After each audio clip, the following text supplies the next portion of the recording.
Money, money, money, money, money. You have it. You want it. But when you get more, it still never feels like it's enough. Is there a perfect amount of money that will buy you happiness? No. Why do people with tons of money fear losing it all? And why can't money help us lead more meaningful and purposeful lives? I brought all these questions to my friend Carl Richards. He's a New York Times columnist, an artist, a financial planner, a creative, a father, and an entrepreneur. And together we talked about his new project, helping people find out what's enough, a project called Wizards of Enough. A panel together, and you said we were talking about what's enough money as part of this panel. And you said that you had this project, and it just piqued my interest, called Wizards of Enough. And I said to myself, holy shit, well, I got to find out what this thing is, because I know a lot of people who want to figure out what is enough. So what is Wizards of Enough? Yeah. Yeah. So that project, and again, back to like the souvenir of a project, right? A knowledge product in the world. This was a TV show that we've been working on, and we're still working on, with some partners in Los Angeles that reached out to me probably like 5 years ago and said, hey, we want to find a way to have a different conversation around money, and preferably in a TV show, a Netflix show or an Apple show, or whatever. And so we've been batting the ideas around for a long time. And in one of our conversations, I said to them, like, gosh, you know what I want to do is like, I want to show people these. I said, there's like these wizards, because that was the only word I could think of. And I was like, it's like they're these wizards who figured it out. They're like wizards of enough. And they were like, what? Well, like same response you had, like, what, who, what? And I was like, yeah, they're hard to find. Like I've been doing this for 20, 25 years. I mean, the New York Times column ran every week for 10 years. I've been thinking about this for a long time, and I've only run across a few. And so they feel like wizards, like you can't find them. And they figured out what it means to have enough. And so the project was like, let's go find these people wherever they exist in the world and go spend time with them. And we're still working on that. And there's a new spin-off version of it that's actually going to be available sooner, like probably in the form of a podcast. But that's what it was about. Like, how do we find these people who figured it out? Because it turns out figuring out how to have enough is super hard, like super hard. So paint us that picture. I mean, I don't know if you have an archetype of one, or you could talk about one that you might have profiled, but like paint us like, what do they do? Do they have kids? Are they highly educated? Are they independently wealthy? Yeah. Paint us a picture of your favorite wizard. Yeah, that's part of the problem that's so interesting. Yes, I'll give you a picture of one of my favorite wizards named Rich. And that's his actual name, Richard, because Rich sounds funny about a wizard. but we call him Rich, Dr. Rich. But one of the challenges with this idea of enough is that the more I've spent time, and we've kind of almost systematically been spending time trying to find wizards of enough, the less I've been able to correlate it with anything, and especially money. It's just so fascinating to me. Like it's been harder to find people who truly have a sense of enough in their lives. It's been harder to find a billionaire who lives with enough than it has been to find people that have almost nothing. And that's I don't even know what to make of it. I mean, I have lots of thoughts, but I just know it's super fascinating. So my buddy Rich, who I've known since I was 8. So I've known him for 42 years. And he is like a wizard. He's at this point, he's getting a little older, and he's a little short, and he seems to be shrinking a little bit. And like I imagine he would walk with the staff. I don't know if he does, but I see him regularly, so I know he doesn't walk with the staff. But if he showed up with the staff, it wouldn't surprise me. He never, ever, for a while, I was his financial planner. He never worried about money. Like it was never even, it didn't play any role in his decision-making process about what to do next. And he has, I realize that's a position of privilege to not have to be thinking like, where's my bread going to come from at the end of the day? But when we get to a certain point above some level of subsistence and security, which I would imagine your audience is mostly there, like we can debate about the edges of that, but you know, security and safety and you know, mainly Maslow's hierarchy base level is met. He was there, right? Like he's at that point. But everybody else around him, because he lives in the neighborhood I grew up in, so I know all these. Like for most people in America, this is largely true in America, and having spent a bunch of time in New Zealand and elsewhere, it's not so true elsewhere. But in America, the organizing force of life is work and money. Like we organize our lives around where our car, our insurance, our like everything is organized around. It's the central organizing force. It's crazy. Well, for Rich, it wasn't. It was super fascinating. Like he would make decisions and I would say, well, have you thought about it? He's like, oh, it never even occurred to me to think about what that would be. And so weird things would happen. Money would show up. And he wasn't a manifester. He wasn't sitting around like manifesting the Secret style, which I think is one of the most dangerous personal finance books ever written. But he wasn't manifesting. He was just living his life based on what lit him up. Almost like a feeling. I almost like some of the Rick Rubin stuff we're seeing because of his book coming out is like, it was like he was following a feeling. That's one of the Wizards of Enough. I'll give you another shorter version. Can I interject? Are you comfortable saying like this person had, you know, a net worth of $500,000 or $1 million? I'm totally okay if you're not. Yeah, I'm not. I'm not uncomfortable saying it for like any reason other than the fact that I've noticed, Kay, in my career, as soon as I put a number on something, people want to debate the number and they miss the point. Yeah.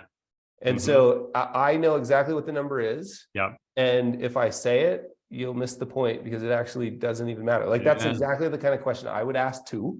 So I have empathy for the question and it will only obscure the point.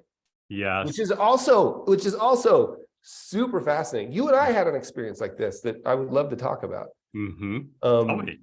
You know, when it's time in the conversation, I'd love to talk about our experience around when we mentioned numbers and what happened there. Yeah. Okay, we will come to that, but let's so you raised an interesting point because you talked about Maslow's hierarchy, and here's a theory that I have. Okay, and I'd love to hear your thoughts on it. Is you know, there's all these like, what's enough money? You know, Daniel Kahneman says, you know, $76,000 a year. But like I lived in Brooklyn and I live in LA now. It's like, that's, you know, I pay more than that in rent. So that the number kind of gets thrown aside. But I have this theory, okay? And there's a theory, picture this like a curve, right? Like a marginal utility curve. And so it's very steep at the beginning. And that's kind of like the base of Maslow's hierarchy, right? It's where you're really like living paycheck to paycheck and it's a survival thing, right? And then you get to the flatlining part of the curve. And I don't know, I think you're right. It's not an actual number, right? Elon Musk, you know, if his fortune were halved, he probably wouldn't even notice, right? It wouldn't change his life. So obviously we can agree that it flatlines. And I would assume that most of the people listening are in that curvature part, right? Where they're not worried about paycheck to paycheck, but they're also not at the point where you could just remove, 75% of their savings and then they'd be fine. And so it gets me thinking about one thing. The first is like the catastrophe. One thing that strikes me about Rich without even knowing him is he doesn't seem to catastrophize losing it. Yep. And that's that steep part of the curve, right? Where you're like, And what I've observed is like many of the people listening to this, my peers, myself, came from like middle class, lower middle class backgrounds, and then like they outshot their shot. They outperformed their own expectations for their lives financially.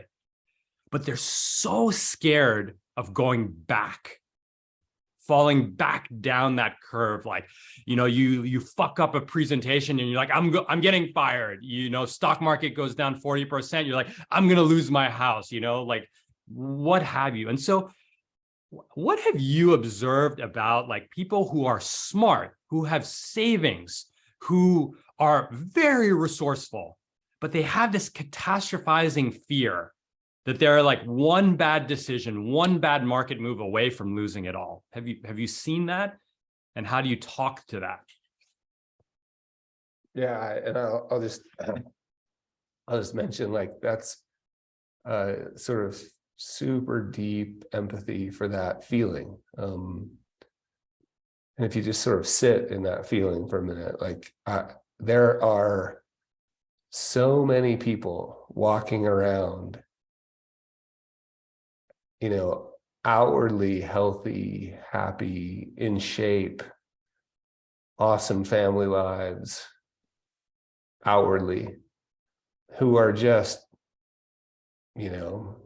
almost crippled by that worry. Mm-hmm. Right. And so first, I just want to, like, just acknowledge that collectively, that feeling, because I think I honestly have more conversations about that feeling than probably anything else I do. And it has something to do with the mix of me living my fear publicly, just some of the writing and especially the big article I wrote in 2010 or 11, whenever that was, after losing my house, that ended up on the front. It was the whole fold. I've got it over there, the whole fold in the New York Times. Oh, wow. So there's that, like, I think that signaled an openness for me to be somebody to talk to. And then where I live in Utah, there's lots of people who travel here. And so I regularly get an email, and I know exactly what it is. Like, it's almost always the same. Hey, could we please talk? I'm visiting Utah. I used to schedule these appointments at the same coffee shop, and I would sit at the same table because I wanted to, like, embed that table with the emotional patina of these conversations. And it was always the same. Hey, I've done it. Done the thing. I sold my business. I inherited this money. Whatever. I earn $1 million a year. Like, I've done it. The thing everybody told me I was supposed to do. And I'm 45, I'm 50, I'm 35, I'm whatever. Is this what it was all for? Like, why don't I feel better? Why am I still laying awake at night? Worried that it's all going to go away. And I've had that conversation, and the reason I'm a little emotional about this, I apologize, is I just got this email from I just got this email again, and this time it's from somebody I know a little better than just random, but it's the same problem. And the problem is, we expect money to do a job it does not do. If you're insecure, if you're having feelings of insecurity around money, more money will never solve that problem. And so, yeah, that curve is real. And it's so interesting to me that why. So I'll just tell you one last little story. When we, in 2007, 8, 9, we lived in Vegas and we bought a house, and then I left the big firm I worked for, and I started my own firm. And the easiest place to get startup capital, obviously, was the no signature home equity line that everybody would, of 120% of your house, like, people were throwing money at you in 2007 off your house. And of course, that's a smart place to borrow money to start a firm. I borrow money to start a firm. The whole economy falls apart. The revenue of my firm's based on the equity markets and the house at the same time. So it was like this perfect storm. It was clear we were going to lose our house, and I didn't tell my wife because it was my job, right, to protect and provide. That's what I'd been told my whole life. And I didn't tell my wife. I'd sneak home after work and like get the FedEx packages. And I didn't tell my wife not because she's not smart, and not because she has a finance degree. She was a CFO of a company. Like she would be better at it. And it was just because I thought it was my job. And I remember when I finally told her, and I remember saying like, so I guess you're going to leave now. Right. And she was like, what? What are you talking about? Like, no, I don't care. Like, we'll move into an apartment. Like, who cares? Like, as long as the family, like, and so when I was thinking of you talking about that curve and I was talking about the fear and laying awake at night, the question ends up being like, Eckhart Tolle's work, what really kept me, I'm not exaggerating here, like kept me alive during that time, like just linking breaths and realizing like, I didn't have any problems in that moment. And so I often just wonder, like, why did we put so much? Like, what if you screw up that presentation? What if you make a bad trade? What if you invest $150,000 in a mountain bike company that goes bankrupt? The answer should be like, ouch. And so what? Like, let's brush ourselves off. But it's not. It's way deeper than that. So that's a long riff on your question. I don't even know what the question was. No, that's beautiful, and I always just appreciate your transparency. And one thing I've been thinking, because you said if you're insecure about X, money will never fix X. And I was trying to, just as you were speaking, I was thinking about myself and like why I've gotten better about not catastrophizing, but I mean, right now, right, equity market's down 20%. I've got some leverage in different places. The business is experiencing some headwinds. Like this is the moment for that insecurity to flare, right? And how can I make it an ouch instead of a we're all gonna die, right? And that's kind of like that tension. But so one thing that I think about, what do you do? My wife Lisa has helped me a lot here, and she's done. I'm going to butcher some of the language, but I think it falls in the category of kind of inner child work, and it's kind of reconnecting with little K. I've been thinking about this. I haven't done much of it with a professional, so again, for all the disclaimers, I'm working my way through this as a pedestrian. But when I was young, I'm still very skinny. I weigh 150 pounds, but I was like, they would joke like I had no shoulders. So it would just go like from neck down to like arm. And I was, 120 pounds soaking wet when I graduated high school to go to college.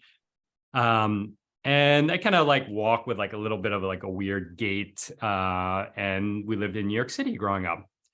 And in New York, it was kind of a rite of passage in the like late 80s, early 90s that like, if you were a kid in New York, you probably got jumped. And what that means is like you're walking, and even if you lived in the Upper West Side, like you're walking and a bunch of kids like a couple of years older would surround you and be like, give me your Walkman, or give me your money, or give me your Metro card. And that had happened to me 3 times growing up. Once with my sister, and once with like the threat, I never saw it, but the threat of a box cutter. Right. And my parents trying to make the best out of the situation. I don't remember what they said, but they were just kind of like, look, that's part of growing up in New York. And I think that at that moment, like 10 or 12-year-old K, first of all, I was terrified to leave my house. But my parents both worked, so like I had to get around by myself. There were no nannies, like no babysitters. Like you just had to deal with it. And so now I think it back, and so in that mindset, I was like, I will never be in that situation again, and I will never put anyone I care about in that situation again. And what came out from that? This insane amount of drive. Yeah.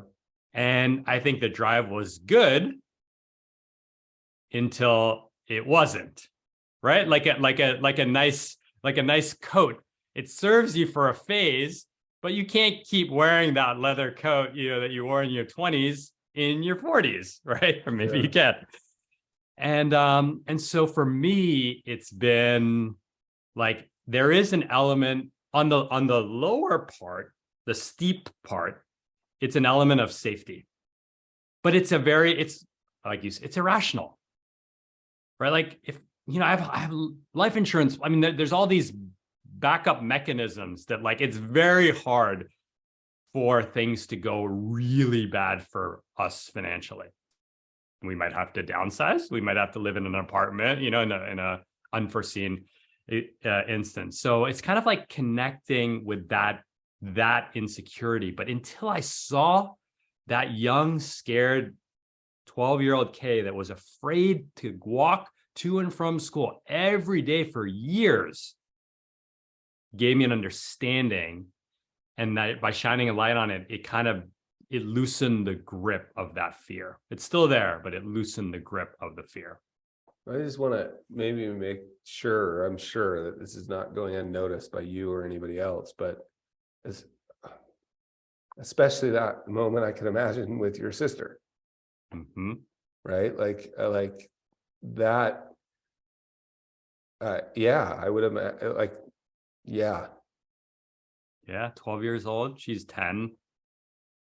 Bro, for those of you in New York, know New York, 12th Street, 2nd Avenue, like, like right by NYU. It's not like, it's not some dark alley, right? Saturday afternoon. Yeah. Yeah. So you spend the rest of your life making sure no one 31 years you're in charge of protecting, all in air quotes, right? Mm-hmm. Is ever in that situation again. Have you when you talk through clients and friends about, because I call this an irrational fear, right? Because but that's the whole point of fear, is it's usually not rational. Well, I don't know the technical term, but I think of it as an inappropriately placed fear. Like it was perfectly rational. Yeah. In that moment, and it's probably still but it no longer, like your code example, it's inappropriately placed. It no longer serves us, because I just unwound this. I had this amazing experience like 8 months ago on a kind of all-day workshop that my wife and I did together, where I've been unwinding. I now call it the unraveling. And the unraveling was, I've been looking for lions in the bushes my whole life, like everywhere. Like I'm hyper alert, and like driving. I like there isn't more than 2 seconds between a full scan of every, the rear view, both side views. Like I know everything going on all the time. And I'm not like, I don't check my email 18 times a day for good news. I'm just making sure there's no lions in there. Mm-hmm. So that was a completely rational way of living if I was a hunter and I had to make sure that there were lions, and I'm just in the wrong, place and decade. time, right? And so now I have to look at those fears and be like, I love Elizabeth Gilbert's model of this. Like, there's so much around that's like kick fear in the teeth, like no fear. I don't like that at all. Like fear has saved my life. The last thing I want to do is kick it in the teeth or say no fear. What instead I want to do is just realize, like what Elizabeth Gilbert says is like, it's like a crazy uncle that can still come on the trip, but isn't allowed to drive. And so I like the idea of just being like, hey bro, like when that feeling arises in me, I've personified it. In fact, I've got this is going to make things crooked for a minute. Let's see if, oh yeah, he's in here. This is my version of even like imposter syndrome. Hold on. I've personified it. I used to have this dream, and this was every Tuesday morning. Every Tuesday, I'll show you this guy in a minute. Every Thursday, when the deadline for the New York Times column, there I am in Park City, Utah, looking out the window at mountains. I've got cardstock and Sharpie. You know, I didn't have fancy tools. I had cardstock and Sharpie. I had a Fujitsu snap scanner. You know what I mean? Like I didn't even have a flatbed snap scanner. It was a Fujitsu snap scan. I would write the column and I'd go to send it in. I'd do like 100 pieces of paper over my shoulder to get the sketch right. Like it's just every week. I'd go to hit send, and right when I'd go to hit send, I'd have this feeling over my left shoulder. And I had a door, just like the door I have here. It's a different office now, but it's over my left shoulder and it's smoked. The glass is fogged or whatever. So you can tell there's a person out there, but you can't tell even if it's male or female or who it is. And I would look over my shoulder right when I was about to hit send, and this would be this person, and this person would open the door in my mind, and it would be Mr. Burns. I didn't realize this at first, but this is exactly who it was. It was Mr. Burns, and Mr. Burns would open the door and be like, "Wait, put it back up. I want to do a screenshot of it." Yeah, I mean, Mr. Burns. Mr. Burns would open the door and he would look in. Somebody sent this after me telling the story. Somebody sent this to me, which was like one of the Justin Costelli, actually, who you know. Oh, shout out Justin. Justin sent me this. It's like one of the best gifts I've ever got, because it lives now on my desk. So Mr. Burns would open the door and look in and be like, "What's going on in here? Do they know that that's a Fujitsu snap scan?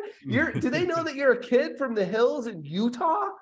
Like that thing you just sent in is garbage. It's over. When they find out, it's over." Like, and he would just like laugh and shut the door.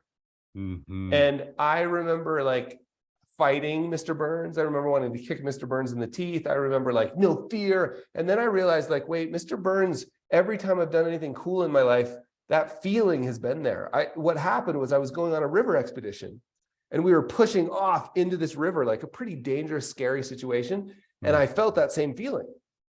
And I was like, and I looked around like where's Mr. Burns? Like, and then I realized the birth of my first child, you know, my wedding. And I was like, hey, Mr. Burns gets invited to all the best events. So then I was like, well, wait, so now I can just look at Mr. Burns, back to our example of inappropriately placed fear. I can look at Mr. Burns and go, hey, like, I realize you're trying to keep me safe. Yeah. You know, in the old days, I could get eaten by a lion if I did something outside of the tribe. If I left the safety of the group. These are perfectly rational fears. Yeah. And hey, bro, I'm just typing an email. It's okay. Right? You can come on the trip, but this is just an email. There's no lions. Like that's how I've dealt with it. I love that. I love that. I love that you personified it. That there's something about when that inner critic, for me, it was, you know, the version of the inner critic, right? For me, it was I would just call him Mr. Salty Poop, because it was just like so salty, right? Like, you're always so salty. Yeah. You know? Yeah. And I think to your fear of like that safety with your sister, it's like there's an appropriate time and place that Mr. Salty has helped you. Mr. Salty's probably saved your life. That fear on rivers and mountains has saved my life. And I'm so glad it was there. And this is just an email. Yeah. Like, this is just the house we live in. Like, we're going to have shelter. It's fine. Like, we've got safety nets everywhere. Like, so learning to be like, thank you. I think that's a better model than, but thank you. And things are okay here. Yeah. Thank you. And I got this, maybe, or like, we got this. We got this. I love this. Can I pivot you? So I love this. So we had the steep part, like, I'm going to lose it all.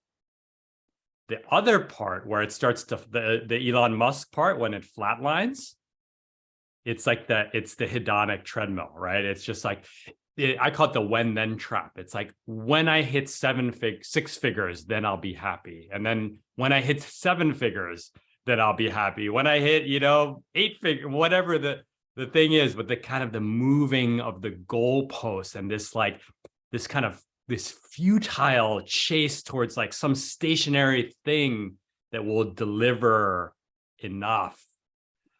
And so what do you see happening on the flat part? So the fear is gone. We're good. Mr. Salty, Mr. What's the Simpsons guy? Burns. But now there's a yearning. There's a desire. There's a chase. What happens on the other side of the equation? The insatiable side? Yeah, well, I think there's obviously more. My whole job in life is to simplify things, and that therefore I leave out nuance occasionally. But so there's certainly more choices than this. But I think what ends up happening there, in my mind, is you either keep moving the goalposts and continuing the chase, and you're never satisfied, and you can do that. Like, there's a way to continue to growth and fulfillment and not chase and grab and grasp and be feared and insecure and worried. Like, there's a way to do that. We know people who do that. So and I think the result of not examining this is looking for other ways to to satisfy that unmet need. Like, so it's an unmet need, and I'm going to try and fill it with money and more and more and more, and that never works. Like, you just become an asshole with more money, right? Like, I've never seen it work, not one time. Right? Because money won't fill that need. If you're insecure about money, more money will not solve that problem. If you're unhappy, more money will not solve that problem. That's a job money doesn't do. Particularly the exact thing you're asking about, like after the flatline. So what is that? What? Go ahead. What are some of those unmet needs, right? Happiness, safety, security. I think the biggest one is community and connection, which is why I think we have that's why I think we have such a huge problem right now, is largely community and connection, and meaning has been ripped out from under us. And so if you're not part of a tribe that loves you and you love them, man, life's pretty hard, and you don't know it, and you say things like, I don't have time for that because I'm busy working. But what you really want is just, could somebody give me a hug? Right? Could somebody know me? Like, could somebody call and go, hey, Kay, I saw you the other day, everything okay? Without you having to say it. And again, I don't want to be unfair to friends expecting them to have ESP, but the point is, wouldn't it be great to have the kind of friends that say, I don't have to ask you how you are, I can see how you are. Hey, you weren't at the surf session this morning, just checking on you. Like that kind. Well, if we don't have that, which most of us don't, like, the stats are alarming. Well, we can go satisfy it with more money. So I think community, connection, love, meaning. What about that crazy essay? It's been a long time now, but Bullshit Jobs. That essay was so good. Oh yeah, like David Graeber. Yeah, and obviously the book, but I think the essay is even better. Like 50% plus of Americans will privately acknowledge that their job is meaningless. That if it went away, it would have no impact on the world. Yeah. And yet they've got to pretend like that's not true. What does that do? So those are some of those unmet needs. Think of trying to solve those with money. Community? Oh yeah, solve that with money. No. Country club? Yeah. Like, you can solve pretend versions of all of them. Private school. Love? Yeah, of course. You can find pretend versions that you can pay for. So I think that's what happens to me, is you either keep going or you say, wait, this is a different problem. Yes. And so let's talk about this meaning problem. I've been watching some of the work by a gentleman by the name of John Vervaeke. Have you Mm-mm. You stumble, I'll send you some, I'll put it in the notes. I love that. But John Vervaeke has this like 52 hours on YouTube about the meaning crisis. Wow. And it's got like millions of views, and it's just him, no fancy, nothing, just him in his office talking about the meaning crisis. I'm like, to all the YouTubers that are like, I need fancy lights. I'm like, this dude just talks in front of the camera for 50 straight hours, like Right. broken up. Its material is so compelling. Mm. I know that meaning is a tough thing for many of the people who will be watching this. It feels like it's been appropriated by work. I would suspect a chunk of people watching would identify as atheists or atheists slash agnostics. So Right. kind of the loss of religion, Right. and in that vacuum, work just comes in, work and then money. But what do you tell, you've seen folks of all different, strokes of life and financial situations. I would imagine that there are rich people that come to you that say, help me find meaning in my life. Yeah. How do you even begin to answer that? Yeah. Yeah. And so just to be clear, not very often does that happen with those words, Okay. but the presenting problem This is something else. What it really means is this, right? And I just think I don't mean to be trite about it, but you practice, right? And I think the way you practice is you start to pay, and this is so challenging for people because we've become so disembodied, that you start to pay attention to what lights you up. Like, what is it about work? Maybe there is something really valuable about work. Like, gosh, man, I every once in a while I get asked to be on the committee I get asked to like mentor a younger associate at the firm. Oh, that's interesting. Like, and man, I really love those moments when we go to lunch and we talk about their career path. Oh, wow. Could we just notice how that felt?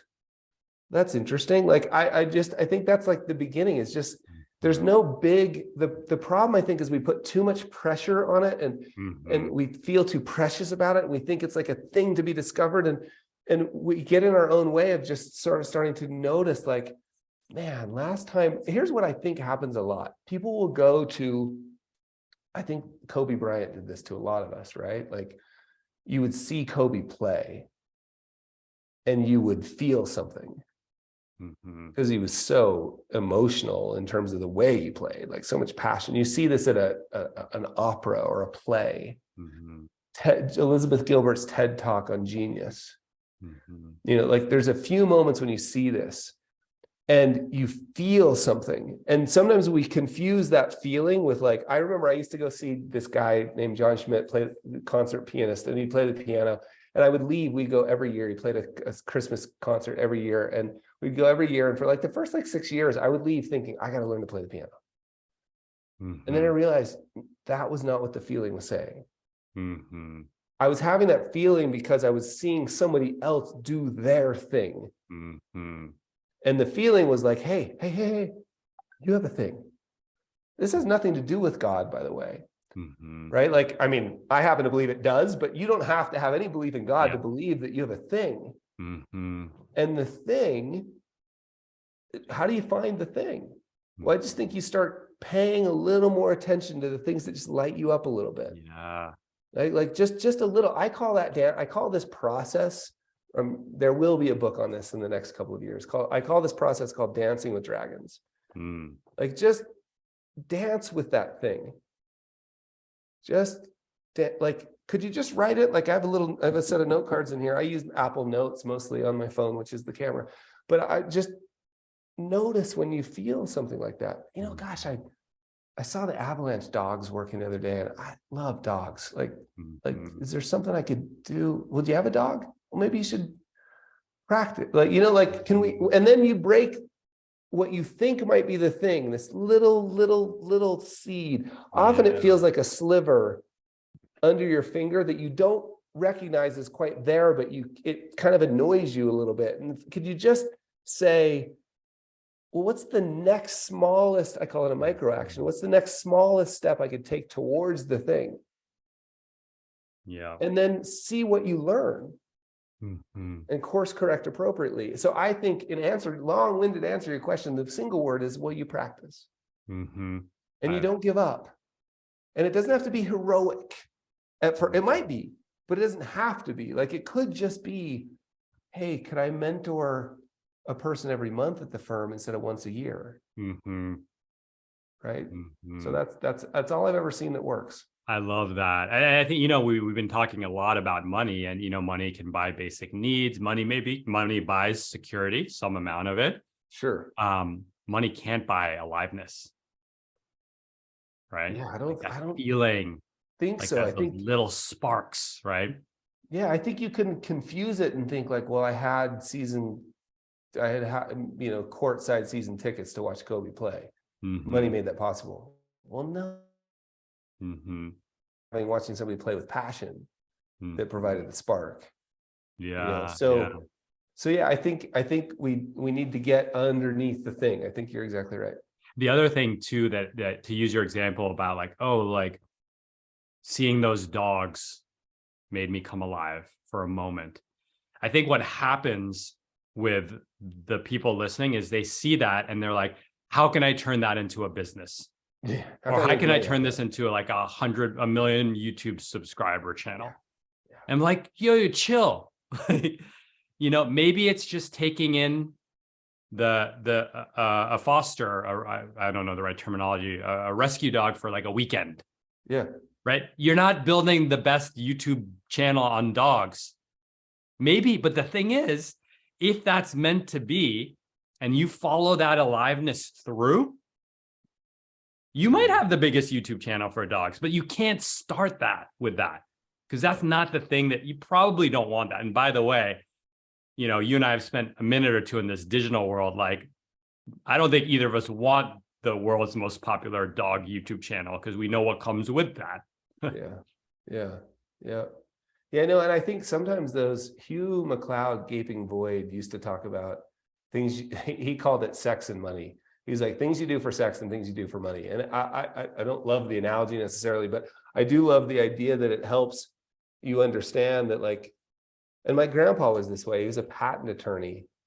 And I remember him saying, like, and I don't know where the line is. I think about this a lot because what's his name? Dirty Jobs, Mike Rowe said that, following your passion is some of the most dangerous advice we ever give. Mm-hmm. And my grandpa was on the other side of that. He would say, like, look, if you have a job that provides for your family and allows you to spend time serving in your community and your church for him, you're like you're ahead of 99% of the population. Like, there's Mm-hmm. his job was, he's a patent attorney. I mean, who has passion about patent law? Maybe Mm-hmm. somebody, but most people don't. So it Mm-hmm. may not be that you're going to Yeah. run away from your job. Yeah. Yeah. It may just be that you're finding a sense of meaning over here, and that thing helps make that possible. Yeah.